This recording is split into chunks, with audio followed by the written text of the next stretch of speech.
So, Hridayana Maharaj,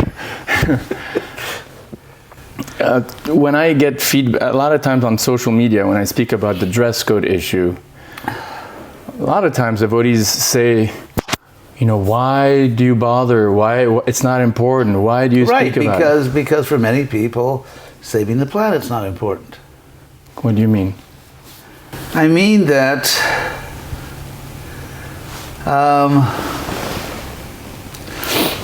for example, when devotees do an outreach program in which their own money is involved, they become very serious about catering to the public taste.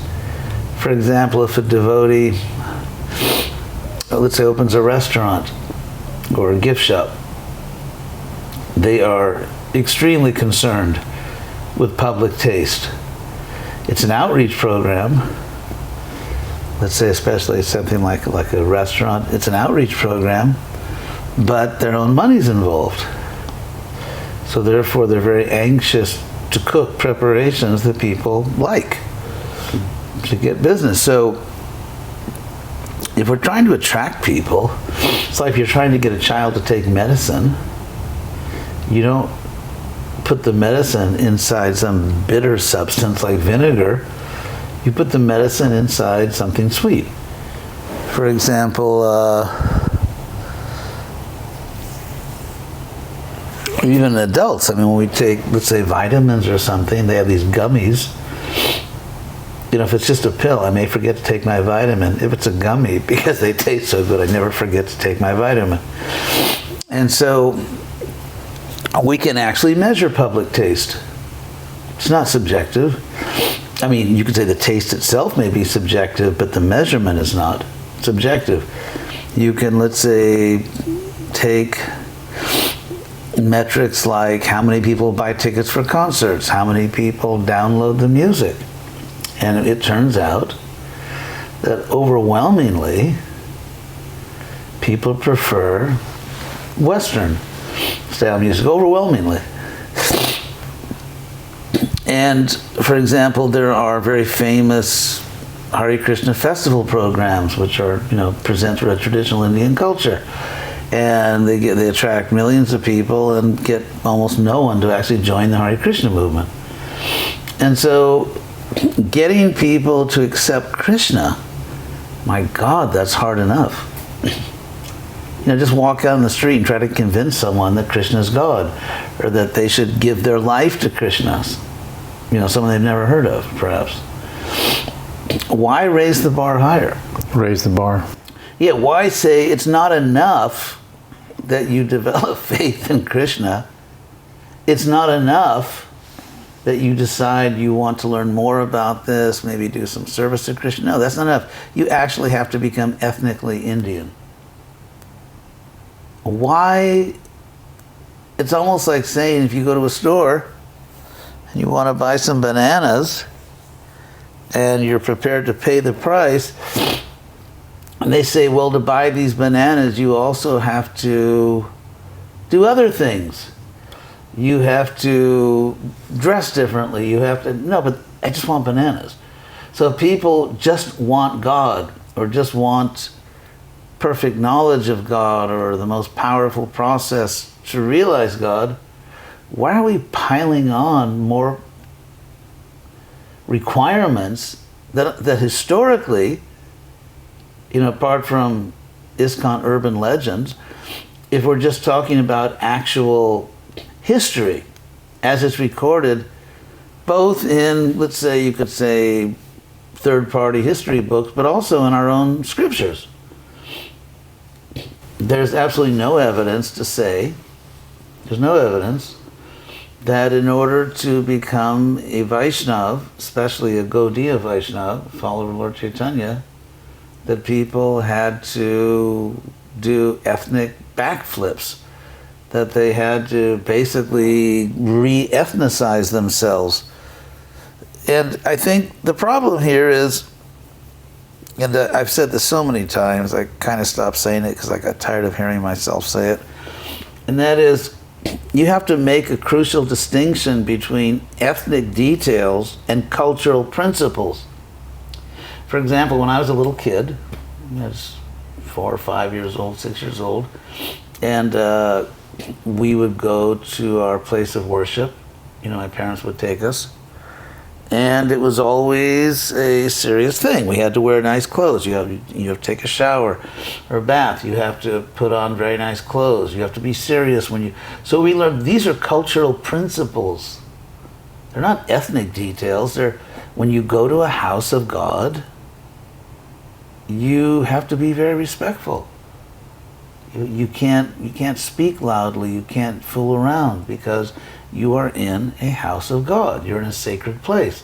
That is a cultural principle. So we don't need ethnic details. Half of our ethnic details, which are supposed to be Vedic culture, actually come from Muslims. Details like food preparations, dress style, music style. I mean, in the name of Vedic culture, we become ethnically half Muslim. It's interesting because the term Vedic culture is not in the Vedas. It's not in the Vedas? No. I've explained this so many times. There are certain Sanskrit words for which there are direct literal translations, like, for example, the word prakriti, which means nature. And it can mean nature in Sanskrit, prakriti, in the sense of the nature of a person's character, or it can mean nature like birds and flowers and things like that. And that's exactly what it is in Sanskrit. So if you translate prakriti as nature, that's a very, very close translation. Or if you translate Raja as king, or Maharaja as great king, or Ishvara or Isha as Lord, or Sundara as beautiful, and so on and so forth. Or Mani as proud, thinking highly of oneself. There's so many Sanskrit words which translate into directly translate into English words. And so Vedic culture, there is no Sanskrit for Vedic. I mean, it's not something that's talked about in Vedic literature. So what's the word for culture? It depends on what you mean by culture. For example, you could say varnashram is culture. And so if by Vedic culture you mean the varnashram system, then that's very much Vedic. It's in all the Vedic literature. But it doesn't depend on ethnic details. No, it has nothing to do with ethnic details. So if by culture you mean something sociological or, the varnashram system, then yes, that's Vedic. If by Vedic culture you mean you dress like this, you play that kind of music, you cook with these recipes, no, then it's just your imagination. Well, you spoke about historically and scripturally there's no evidence for a distinct, quote-unquote, Vaishnava way of dressing, right? So if that's the case, someone who's an observer and who knows this, what we would say is a fact, and yet looks at footage of the Hare Krishna movement in the 70s, 80s, and especially I would say today, knowing that the demographic shift already happened 20 years ago from a monastic movement to a primarily householder, financially independent membership today, and still you see footage at our Ratha Yatras, at Sunday program, everybody is wearing Indian clothes. What happened? That's what didn't happen.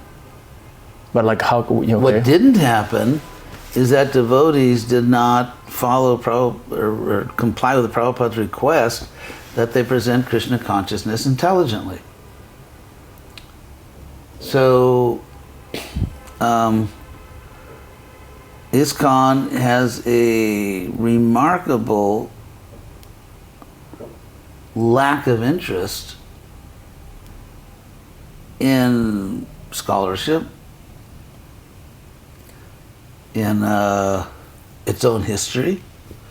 If you've studied the history of other religions, whether Buddhism or Islam or Christianity, you know that scholars centuries later are just desperate to get documents, to get information. Who are these people?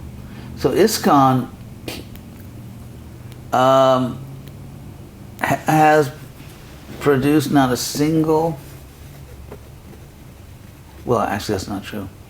I mean, there are some histories. Guru Das wrote a very, very interesting history, and of course, and also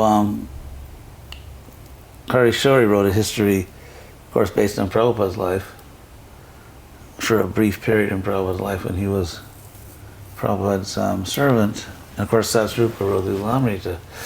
So a few biographies out there, right? Yeah, biographies, but in terms of history of ISKCON, are there any? So ISKCON lives in this ahistorical bubble. And you know, there's this idea which I believed, I took for granted until I actually started studying. And that is that everything we're doing, our recipes, our dress, our musical style, it all stands outside of history.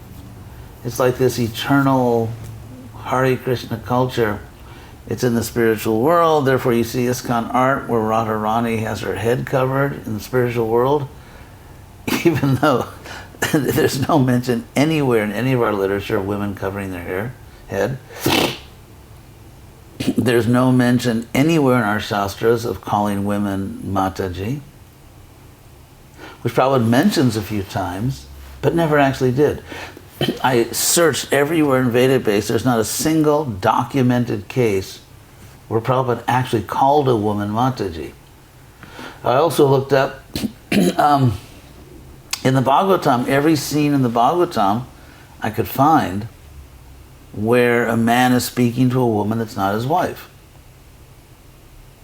Or his daughter, you could say. And the total number of times they call a woman mother, basically it's zero. Lakshmi is called Jangan Mata, the mother of the universe. That's a different thing, obviously. And so, calling a sannyasi Maharaja, which is never done in Shastra, ever. It's only used for kings, great kings actually. Prabhupada did some of these things because, he didn't change everything from India. He kept some continuity. But, like for example, how did sannyasis dress? What does the Bhagavatam say? Bhagavatam gives three options of sannyasis. They can wear tree bark, as I always say, hopefully with Velcro. They can wear tree bark, or they can wear deer skin, or they can streak. They can go naked. Now what's interesting is, and for brahmacharis, there's all these prescriptions. It's nothing to do with dhoti. It's certain kinds of belt and paraphernalia and deer skin. And yet even the Bhagavatam, which Lord Chaitanya says the Bhagavatam is our most important shastra, and the Bhagavatam says that sannyasis, brahmacharis should wear deer skin, and Lord Chaitanya forbid his disciples to follow that injunction of the Bhagavatam. So what's going on? What's going on is, it's a detail, not a basic principle. There's absolutely no evidence that Lord Chaitanya wore a uniform when he went out to inaugurate Harinam Sankirtan. Yeah, I love that. I remember when you mentioned that once at a picnic in Homely Park. I came a little late, I sat down, and you were just saying that sentence. You're like, there's zero evidence that when people took up Lord Chaitanya Sankirtan movement, they had to change the way they dressed. I was like, oh my God, for me that was like a real... No, there were no uniforms. So how did it become sacralized? And like there's yatra, we're not going to mention name, but the reality is there are yatras around ISKCON outside of India where, having a shaved head and a shika and a ponytail, and having a dhoti, a white dhoti, and a white kurta, is just like it's so fundamental. It's so important. It's inseparable from your sadhana. How did that happen? Let's say, for example, someone has a disease, and medical science has discovered a way to cure that disease, but this person is in a place where there are no qualified doctors. Prabhupada presented a spiritual science, but there are temples, I'm afraid there are lots of them, where there are no qualified spiritual scientists present. And these people, who are often leaders of the Hare Krishna movement, actually don't realize, or they know it but ignore it, that Prabhupada said over and over and over again, you don't have to wear those Muslim Indian clothes. And so it's Prabhupada, I remember I used to complain a lot. I mean, I heard him complain many times that his disciples don't read his books. And so in many places, ISKCON is not a learned movement. And I'm speaking as a member of ISKCON. There are many places where superstition and hearsay completely take precedence over actual facts, like what Prabhupada really said. For decades. What? For decades, Yeah, we're going on over half a century now. So that's the problem. And also, it's very dangerous when a movement, in many places, puts its faith not in God-given intelligence, as Prabhupada told Giriraj Swami, but rather in prophecies and in a Gatha Sukriti. I think one of the biggest problems, which is really preventing the Hare Krishna movement from becoming relevant outside India and among Indians, Indian diaspora, is a grossly misunderstood principle called a Gatha Sukriti, unknown good deed. In the Bhagavatam, the last verse of chapter 7, the Gita, last verse of chapter 17, Shraddhaya hutang dattam tapastaptam kritang chajat asarityuchate partha nacha tat pretya noiha. Another verse. Which means that any religious activity you perform, there's basically three categories, which are yajna, dana, tapa, yajna, dana, tapa, which come out prominently in chapter 17 and chapter 18. Sacrifice, which means giving to a superior, you offer a sacrifice. Charity, which you give to someone less fortunate. And then tyaga, where you just give up something, like sarvadharma parityaja. So in Krishna talks a lot about that in chapter 17, 28. So at the last verse of chapter 17, he says that ashraddhaya hutam datam tapastaptam, whatever you do as charity, sacrifice, or austerity, if you don't really have faith in what you're doing, it has no effect in this life or the next. In this life or the next. So very little effect. As we see, we give out millions and millions of books, we have Harinam everywhere, and the movement remains just sort of a forgotten movement. In fact, if you look at North America, or roughly just in the Western world, the Western Hare Krishna movement is almost slipping below the line in which you can call it a movement. In sociological terminology, in which you just have to say, well, they call themselves a movement. It's really just a sort of a small ethnic church. So Krishna says that, and what Prabhupada says, he uses the term Gatha Sukriti. So I think the solution to this, it's a paradox, an apparent contradiction, but it can be resolved. So in chapter 6 of the Bhagavad Gita, Krishna talks about the yoga Rushta, those who have fallen from the spiritual practice. And Arjuna asks Krishna what happened to those people, and Krishna says, no loss. Nahi kalyana kasya durgating tata gachati. No one who does good is ever overcome by evil. So then Krishna explains they go up to higher planets and celestial enjoyment, then after a long time they come back down to this earth. Kshine. No, that's chapter 9. Kshine punya martyalokam vishanti. This is chapter 6. And let me just change the microphone. Just put it on this way since you're speaking towards me. Okay. Yeah. So then Krishna says, "Prapya punya kritang loka." Oh, and then they fall back down to earth. And then Krishna says that they again become interested in understanding spiritual life, and Krishna says that interest they have, they're sort of like drawn again to spiritual life, say the Hare Krishna movement. Krishna says, Purvabhyasena tenaiva. Abhyasa means sadhana, like sadhana bhakti. So wherever you see the word abhyasa in the Gita, it's a synonym of sadhana. So Krishna says, Purvabhyasena, by their previous practice, and he says in the previous life, by your previous practice in a former life, Purvabhyasena tenaiva, by that alone, Hriyate Hivashopi, so the person is just drawn spontaneously back to Krishna consciousness. But Krishna says, it is by your previous practice and by that alone. Okay. Which means not by Gatha Sukriti.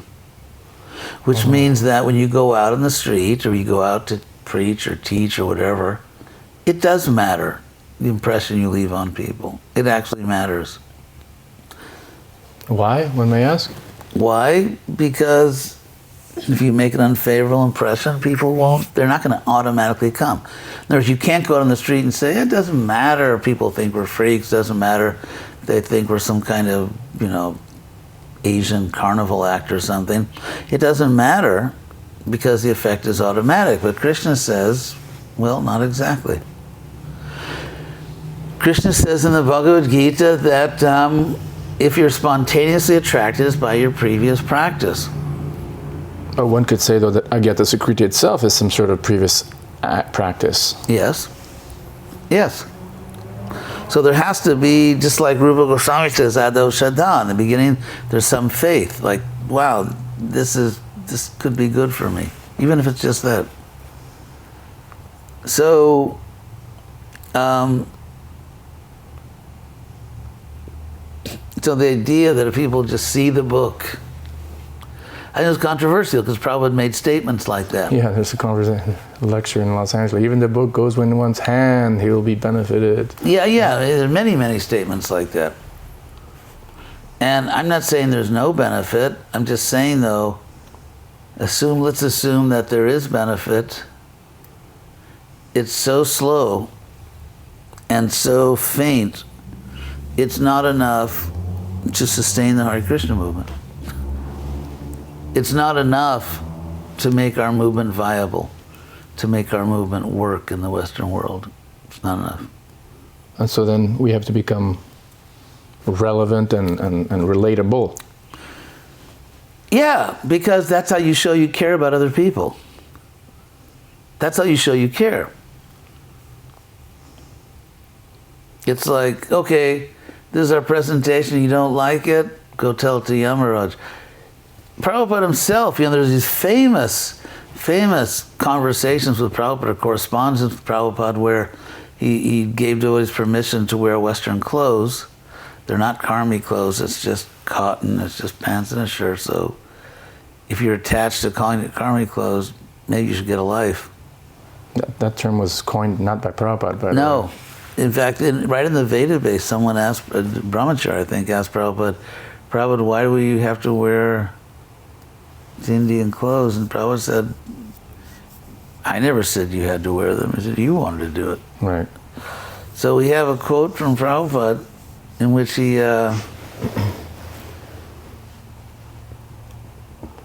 says, I never said you had to do it. And then when he authorized devotees to do Sankirtan in regular Western clothes, and one devotee is saying, that I want to be more strict. But I said, well, you can do that if you want, but everyone else is having a great time just without it.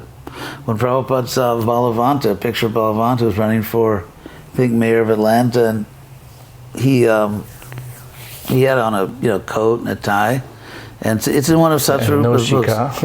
Yeah, it's in one of Satsvarupa's books. Prabhupada said, this is what I always wanted.